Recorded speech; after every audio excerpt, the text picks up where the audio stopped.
آج میرے شوہر کو پھر بخار تھا۔ میں احتیاطاً انہیں دوا دے رہی تھی کیونکہ میں جانتی تھی کہ اگر شام تک میرے شوہر کو آرام نہ آیا تو یقیناً وہ اٹھ کر اسی فقیرنی کے پاس چلے جائیں گے جہاں وہ اکثر دم کروانے جاتے تھے، اور مجھ سے یہ بات برداشت نہیں ہوتی کہ میرے شوہر میرے ہوتے ہوئے کسی اور کے پاس جائیں۔ ویسے بھی ہم پورے 5 سال کے بعد ملے تھے۔ آج سے تقریباً 6 سال پہلے میری منیر سے شادی ہوئی تھی۔ اس شادی میں ہم سورج چاند کی جوڑی لگ رہے تھے۔ جو ہمیں دیکھتا ہماری تعریف کرتا۔ میرا شوہر مجھ سے بھی زیادہ حسین تھا، لیکن ایک بات جو میں نے شادی کے شروع دنوں میں ہی نوٹ کی تھی، وہ منیر کا ایسا سرد رویہ تھا جو کسی بھی شخص کا اپنی نئی نویلی دلہن کے ساتھ نہیں ہوتا۔ میرے ساتھ رہنا تو دور کی بات، وہ مجھ سے سلام دعا بھی نہ کرتے، جس کا مجھے بہت دکھ ہوتا، لیکن میں صبر کیے رکھتی، خاموش رہتی کہ کہیں میرے شوہر کو میرا سوال جواب کرنا ناگوار نہ گزرے۔ پھر مجھ پر وہ پہاڑ ٹوٹا کہ شادی کے اول دنوں میں ہی کوئی عورت ایسا دکھ برداشت نہیں کر سکتی۔ ایک دن میں صبح اٹھی تو گھر میں عجیب سا سناٹا تھا۔ منیر اپنے کمرے میں موجود نہیں تھے۔ میں انہیں ڈھونڈتی ہوئی باہر گئی تو دیکھا وہ کہیں نظر نہیں آ رہے تھے۔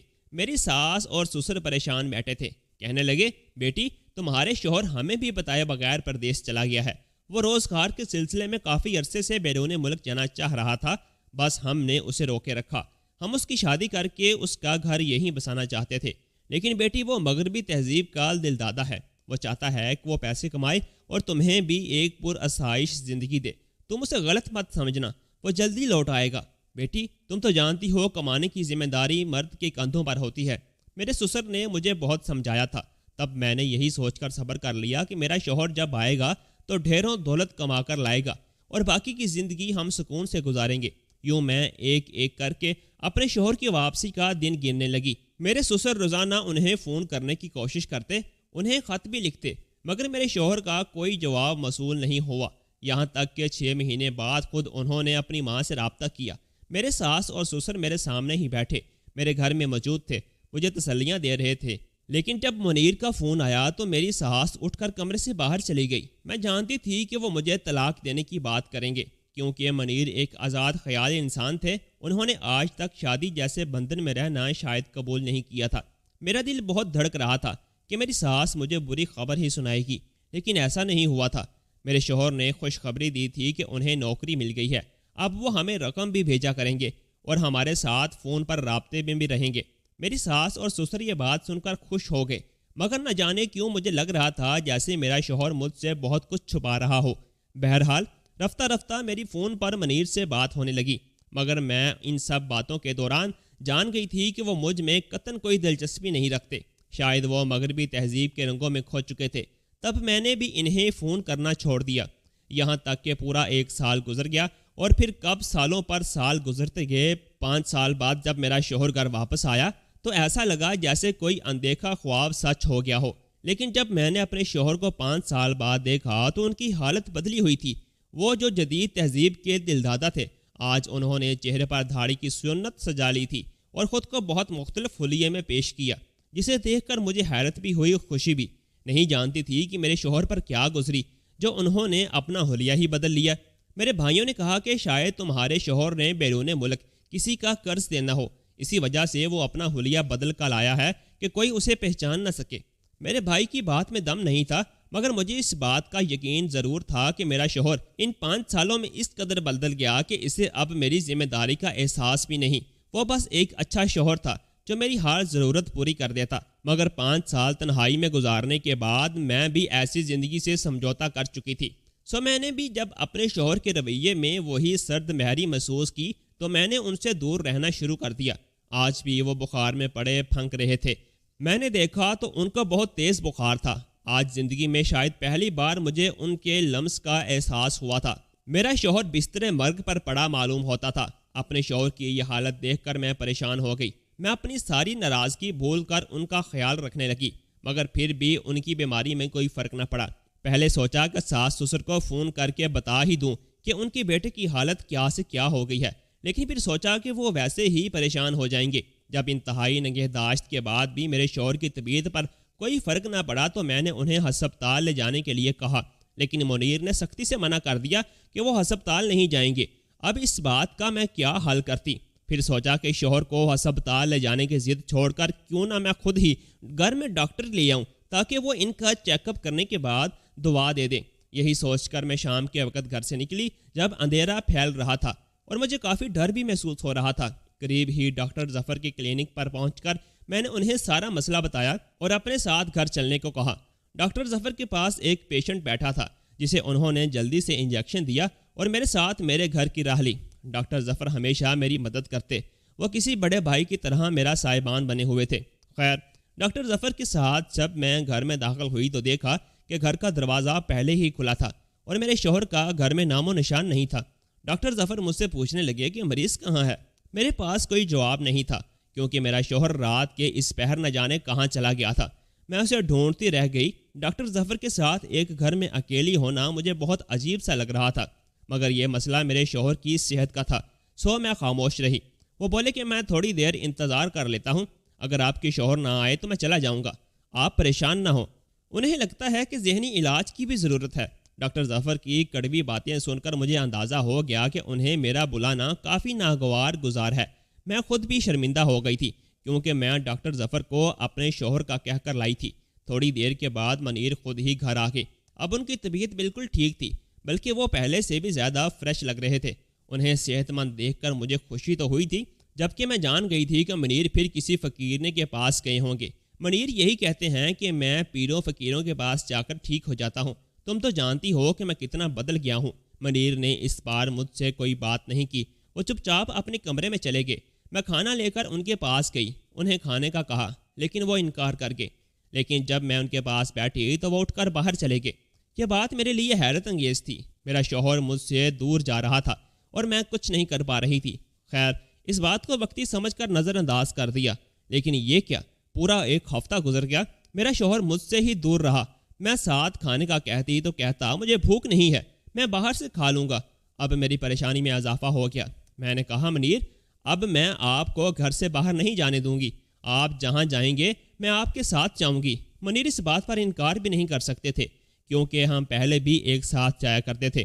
یوں ایک مہینہ مسلسل میں ان کے پہرے میں گزار دیا۔ وہ جہاں جاتے میں سائی کی طرح ان کے ساتھ ہوتی۔ منیر میری اس موجودگی سے بہت تنگ ہوتے، وہ کوشش کرتے کہ اکیلے وقت گزارے، مگر میں انہیں اکیلے کبھی نہ چھوڑتی۔ ٹھیک ایک مہینے کے بعد منیر پھر بیمار ہو گئے۔ اب کی بار میں ان کی پریشانی دیکھ نہیں سکتی تھی۔ کہنے لگے تم اجازت دو تو میں اس فقیرنی کے پاس جاؤں جہاں جا کر میں صحت مند ہو جاتا ہوں۔ اس بار انکار مت کرنا اور میرے پیچھے بھی مت آنا۔ میں جانتا ہوں کہ تم مجھے اکیلے نہیں جانے دو گی، لیکن میری مجبوری ہے، سمجھنے کی کوشش کرو۔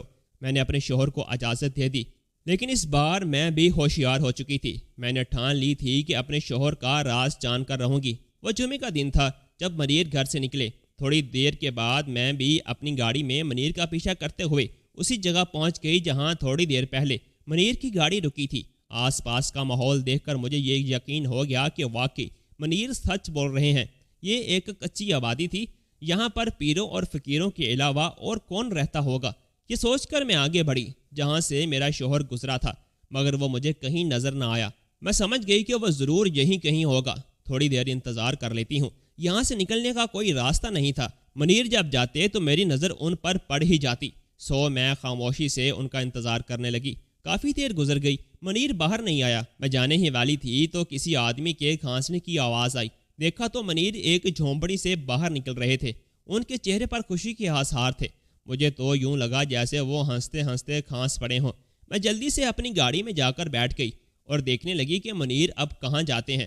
وہ گاڑی میں بیٹھ کر سیدھا اپنے گھر روانہ ہو گئے۔ میں بھی ان کے پیچھے پیچھے گھر گئی اور ان کو محسوس نہیں ہونے دیا کہ میں ان کا دوسرا ٹھکانہ دیکھ آئی ہوں۔ اب میرا شک دور ہو گیا تھا، لیکن منیر نے وہاں سے آنے کے بعد مجھ سے پھر سرد مہری شروع کرتی۔ نہ مجھ سے بات کرتے، نہ میرے ساتھ کھانا کھاتے، یہاں تک کہ انہوں نے اپنا کمرہ بھی الگ کر لیا تھا۔ اب مجھے حقیقی معنوں میں شک ہونے لگا۔ میں نے سوچا کہ جا کر دیکھو تو صحیح کہ اس جھونپڑی میں کون رہتا ہے اور فقیرنی کیسی ہے جو میرے شوہر کو میرے قریب آنے سے منع کرتی ہے۔ اگلے دن میں گاڑی لے کر اسی جگہ پہنچی۔ میرے پاس کچھ کھانے پینے کا سامان بھی تھا جو کہ اسی بستی کے لوگوں میں بانٹنا چاہتی تھی۔ پہلے میں نہیں چاہتی تھی کہ میں اسی بستی کے اندر اس جھونپڑی میں جا کر اس عورت سے تفتیش کروں، اس لیے میں نے کھانا بانٹنے کا پروگرام بنایا۔ میں نے چھوٹی سی دیگ بنوائی اور چاول چھوٹے چھوٹے ڈبوں میں ڈال کر اسی بستی کی طرف چل پڑے۔ یہاں کے لوگ بہت غریب تھے، انہیں کھانے پینے کی شدید کمی تھی۔ میں نے گاڑی سے ڈبے نکال کر لوگوں کو دینا شروع کیے۔ تب چھوٹے چھوٹے بچے میرے ارد گرد جمع ہو گئے۔ میں نے ان بچوں سے اس جھونپڑی کے بارے میں پوچھا۔ کسی نے لا علمی کا اظہار کیا تو کسی نے کہا کہ وہاں ایک نئی فقیرنی رہتی ہے، اسے یہاں آئے ہوئے کچھ عرصہ ہی ہوا ہے۔ اب مجھے یقین ہو گیا کہ واقعی میرا شوہر کسی فقیرنی کے پاس ہی جاتا ہے، لیکن کیوں جاتا ہے یہ میرے علم میں نہیں تھا۔ میں نے جب کھانا تقسیم کر لیا تو مجھے مایوسی ہوئی، کیونکہ اس جھونپڑی سے نکل کر کوئی بھی کھانا لینے نہیں آیا تھا۔ اب مجھے حقیقی معنوں میں فکر ہوئی۔ میں نے سوچا کہ کیوں نہ میں جا کر اس جھونپڑی میں خود ہی دیکھ لوں کہ آخر ایسی کون سی فقیرنی ہے جس نے میرے شوہر کو مجھ سے چھین لیا ہے۔ جھونپڑی کے دروازے پر پہنچ کر مجھے کسی بچے کی رونے کی آواز آئی۔ میں نے دستک دے کر دروازہ ہلکا سا کھسکایا تو اندر کا منظر دیکھ کر میری بھی آنکھیں خیرہ ہو گئیں۔ آگے انتہائی خوبصورت عورت بیٹھی تھی، جس کی گود میں ایک چھوٹی سی بچی موجود تھی۔ بچی رو رہی تھی اور عورت اسے چپ کروانے میں مصروف تھی۔ جی بولیے، کیا بات ہے؟ اس عورت نے میری طرف دیکھتے ہوئے کہا۔ میں سمجھ گئی کہ وہ مجھے نہیں جانتی۔ یقیناً میرے شوہر نے اس عورت سے میرا ذکر تو نہیں کیا ہوگا۔ یہ سوچ کر مجھے تسلی ہوئی۔ میں یہاں پر کھانا بانٹنے آئی تھی، سوچا کہ آپ سے بھی پوچھ لوں، کیونکہ آپ باہر کھانا لینے نہیں آئی۔ جی دراصل میں کوئی بھکارن نہیں ہوں، یہاں پر ایسے لوگ آتے رہتے ہیں جو اپنی امیری کا روب جھاڑنے کے لیے کھانا وغیرہ تقسیم کرتے ہیں، مگر میں ان لوگوں میں سے نہیں ہوں۔ اللہ کا دیا سب کچھ ہے۔ اس کی یہ بات سن کر مجھے حیرت ہوئی۔ اللہ کا دیا سب کچھ ہے تو پھر یہاں کیوں رہ رہی ہو؟ نہ چاہتے ہوئے بھی میں اس پر طنز کر بیٹھی۔ بس جس کی جتنی طاقت ہو وہ وہیں رہ سکتا ہے۔ آپ کو اگر کوئی کام نہ ہو تو آپ جا سکتی ہیں۔ عورت کے منہ سے یہ باتیں سن کر میں حیران رہ گئی۔ فقیرنی اور اتنا دم خم، واہ بھائی کیا بات ہے۔ منیر کی اس فقیرنی سے وہ اپنا علاج کروانے آتے ہیں۔ میں نے سوچا منیر اس فقیرنی سے اپنا علاج کروانے آتے ہیں، میں نے سوچا، اور پھر اس عورت کے دروازے پر دوبارہ جا کر اس سے بات کرنے کی کوشش کی۔ میں جاننا چاہتی تھی کہ وہ کون ہے، مگر اس عورت نے میری کسی بات کا جواب نہیں دیا۔ تب پاس میں موجود جھونپڑی میں ایک بوڑھی عورت سے میری بات ہوئی۔ میں نے اس سے پوچھا کہ یہ عورت کون ہے اور اس کا باپ کون ہے۔ میری بات سن کر بوڑھی عورت بھی دکھی ہو گئی۔ بولی، اس لڑکی کا نام دلاری ہے، یہ بہت غریب گھرانے سے تعلق رکھتی تھی۔ گھر والوں نے پسند کی شادی کرنے پر اسے گھر سے نکال دیا تھا۔ اس کا میاں نشہ کرتا تھا، اسی وجہ سے بیچاری اکیلی پڑی ہے۔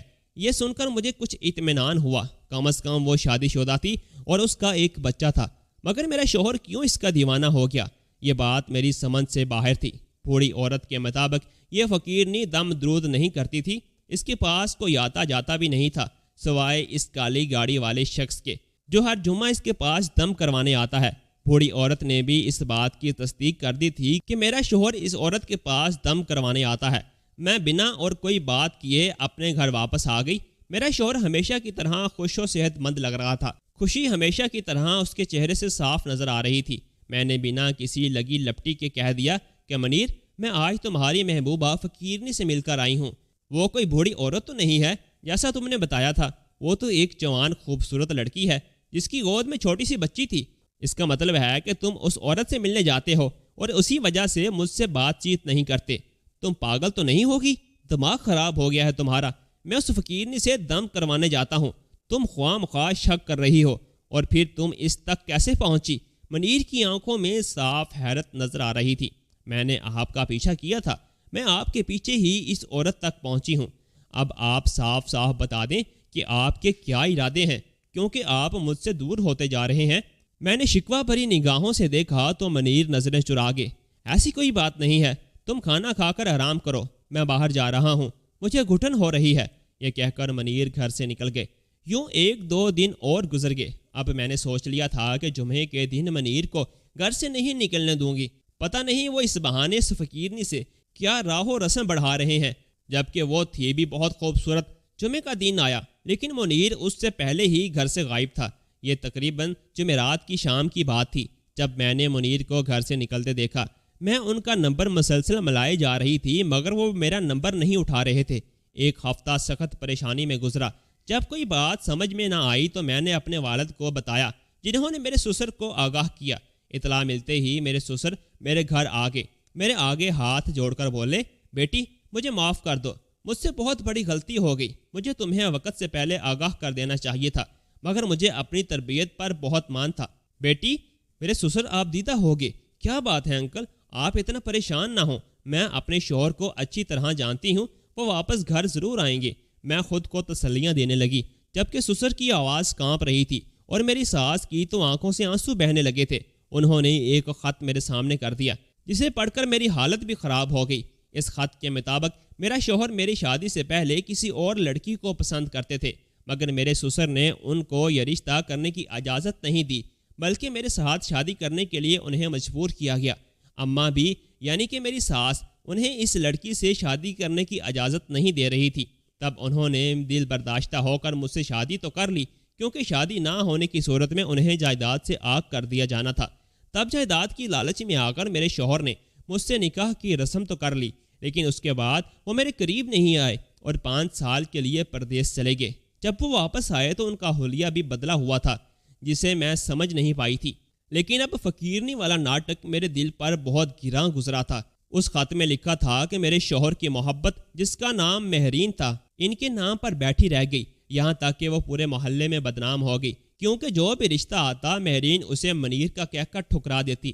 بالآخر باپ نے تنگ آ کر محلہ بدل لیا اور ایک دوست کے بیٹے سے اپنی بیٹی کی شادی کرتی۔ یہ دوست بھی نئے محلے دار تھے جو انہوں نے یہاں آ کر بنائے تھے، کیونکہ وہ نہیں چاہتے تھے کہ اپنی پرانی شناخت لے کر محلے میں جائیں۔ اسی طرح مہرین کی بھی شادی ہو گئی۔ منیر وقتی طور پر اسے بھول گئے، کیونکہ وہ اب شادی شدہ اور کسی اور کی امانت تھی، لیکن منیر کے دل سے یہ بات نہ گئی تھی۔ وہ پیسے کمانے کا بہانہ کر کے ملک سے باہر چلے گئے۔ وہاں جا کر انہوں نے خوب پیسہ کمایا اور اتنی رقم جوڑ لی کہ اب انہیں اپنے باپ کی جائیداد کی رقم کی ضرورت بھی نہیں تھی۔ پاکستان واپس آنے کے بعد منیر نے اپنی پرانی محبت کو ڈھونڈ نکالا، لیکن وہ برے حالوں میں تھی، کیونکہ اسے اس کے شوہر نے طلاق دے دی تھی، صرف اس لیے کہ وہ منیر کا نام لیتی تھی، اور وہ اس پر شک کرتا بھی کیوں نہ، وہ لڑکی بھی منیر کی محبت میں پاگل تھی۔ برسوں بعد جب مہرین منیر کو ملی تو دونوں نے ایک دوسرے سے خوب وعدے قسمیں کیے۔ مہرین کے پاس اس کی چھوٹی بچی بھی تھی۔ میرا شوہر فقیرنی کا بہانہ کر کے کچی آبادی میں واقع مہرین کے گھر جانے لگا۔ پھر کب ان کے کاغذات مکمل ہوئے، کب ان دونوں نے نکاح کیا، مجھے کچھ معلوم نہیں، یہاں تک کہ منیر اپنی محبت مہرین کو لے کر ملک سے باہر چلے گئے اور میں ہاتھ ملتی رہ گئی۔ میرے سسر نے ہاتھ جوڑ کر مجھ سے معافی مانگی اور کہا، میں تمہاری شادی اپنے دوسرے بیٹے سے کروا دوں گا، یہ ساری جائیداد بھی تمہاری ہے، مگر آپ ہی بتائیں ایسی جائیداد اور مکان کا میں کیا کروں جس میں میرا شوہر ہی میرے ساتھ نہیں۔ اب میں اپنے دیور سے شادی کر کے اپنی ہی نظروں میں گرنا نہیں چاہتی۔ آپ بتائیں، کیا اتنے بڑے دھوکے کے بعد مجھے اس خاندان پر دوبارہ یقین کر لینا چاہیے؟ دوستو، اگر کہانی اچھی لگی ہو تو ویڈیو کو لائک اور چینل کو سبسکرائب لازمی کر دیجیے گا، تاکہ ہماری آنے والی سٹوری آپ لوگوں تک بآسانی پہنچ سکے۔ اللہ حافظ۔